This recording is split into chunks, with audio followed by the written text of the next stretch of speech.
পড়ার বিষয় পক্ষ থেকে বলছি, আমরা বিগত কয়েক বছর ধরে দেখছি আমাদের ওয়েস্ট বেঙ্গল বোর্ডে শিক্ষার্থীদের মধ্যে ইতিহাসের যে ভীতি দেখা গিয়েছে, সেই ভীতি দূর করার জন্য আমরা পড়ার বিষয় পক্ষ থেকে একটা পদক্ষেপ গ্রহণ করেছি।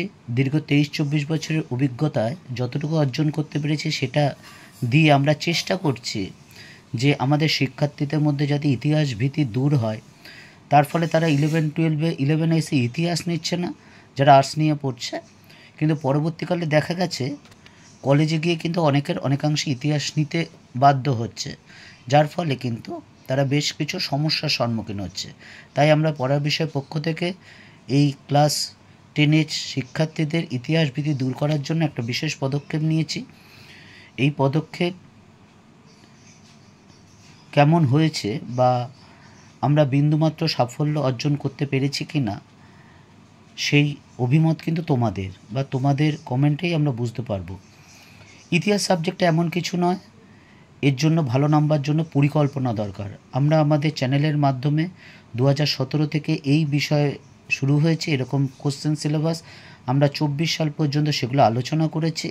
4 নম্বর, 1 নম্বর, 2 নম্বর চ্যাপ্টার ধরে আছে, ডেসক্রিপশান বক্সে দেখে দিও। আর আমার দায়িত্ব শুধু নোটটা দিয়ে দেওয়া না, সেটা বুঝিয়ে দেওয়া, কারণ না বুঝতে পারলে কিন্তু কোনো কিছুই পরিষ্কার হয় না। বদহজম হয়ে গেলে সে যতই ভালো খাবার হোক না কেন, সেটা কিন্তু কোনো কাজ দেয় না। তাই চলো, আজকে আমরা 5ম অধ্যায় শুরু করেছি। আমাদের সাজেশনও দেওয়া আছে, সাজেশনে দেখবে এই প্রশ্নটা আছে, ডেসক্রিপশন বক্সে গিয়ে দেখে নিও। এটা 2019 সালে আছে, দেখো ME 19 4 মার্কস। এটা আমরা এবার আলোচনা করি 5ম অধ্যায়ের নামও দেখতে পাচ্ছ নিশ্চয়ই। তা বাংলা তথা ভারতবর্ষ তথা বাংলায় যে সকল একাধিক বিজ্ঞানী বিজ্ঞান চর্চার ক্ষেত্রে বিশেষ অগ্রণী ভূমিকা নিয়েছে, তোমরা জগদীশচন্দ্র বসুর নাম জানো, ডক্টর মেঘনাথ সাহা জানো, প্রফুল্লচন্দ্র রায়ের নাম জানো, কিন্তু আরেকজন এদের মধ্যে অন্যতম হলেন ডক্টর মহেন্দ্রলাল সরকার। বিজ্ঞান বিষয়ে মৌলিক গবেষণার জন্য তিনি 1876 সালে Indian association for the cultivation of science একটি প্রতিষ্ঠান গড়ে তোলেন এবং বিজ্ঞান চর্চা কিন্তু এটা বিশেষ ভূমিকা পালন করে। তারপর দেখো অ্যালোপ্যাথিক চিকিৎসা, অর্থাৎ তিনি একজন ডাক্তার ছিলেন। 1861 সালে তিনি IMS এবং 1863 সালে MD ডিগ্রি অর্জন করেন।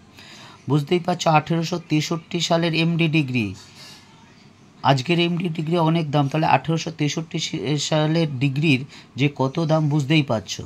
তার অসাধারণ রোগ নির্ণয় ক্ষমতা এবং তার নিরাময়ের জন্য তিনি অচিরেই কিন্তু জনপ্রিয় হয়ে ওঠেন। অর্থাৎ তিনি ডাক্তার হিসাবে তুখোড় ছিলেন।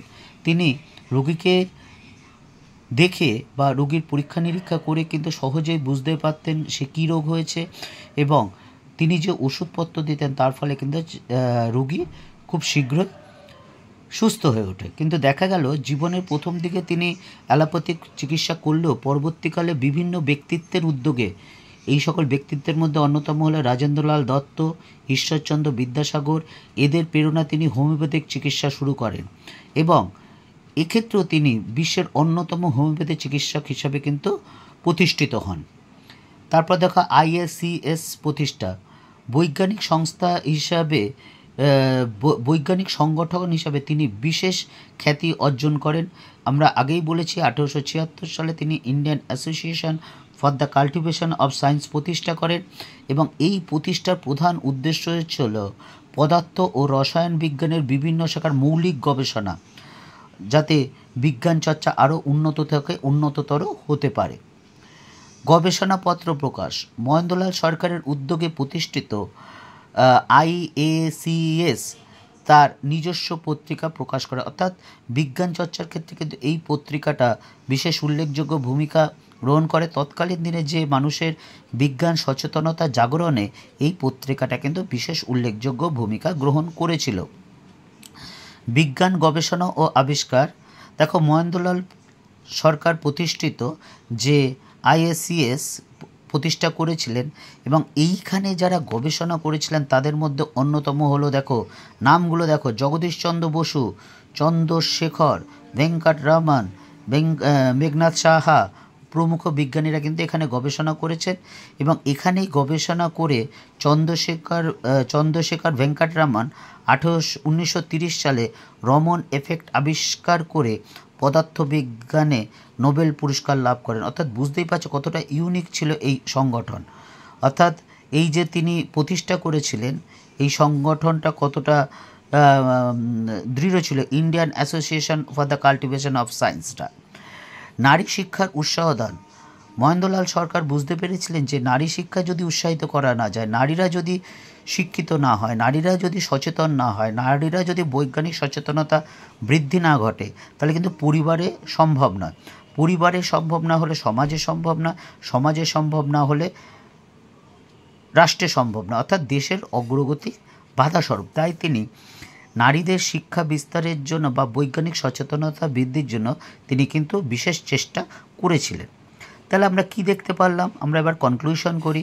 উপরোক্ত আলোচনার পরিপ্রেক্ষিতে বলা যায় যে মহেন্দ্রলাল সরকার কোনো বৈজ্ঞানিক আবিষ্কার না হলেও তার যে মৌলিক গবেষণায় তার যে কোনো খ্যাতি না থাকলেও এক্ষেত্রে বিজ্ঞান চর্চায় তিনি যে পথ প্রতিষ্ঠা করে গিয়েছিলেন তার Indian association for the cultivation of সায়েন্সের মাধ্যমে বা তার পত্রিকার মাধ্যমে, সেটা তার ভূমিকা কিন্তু অনস্বীকার্য।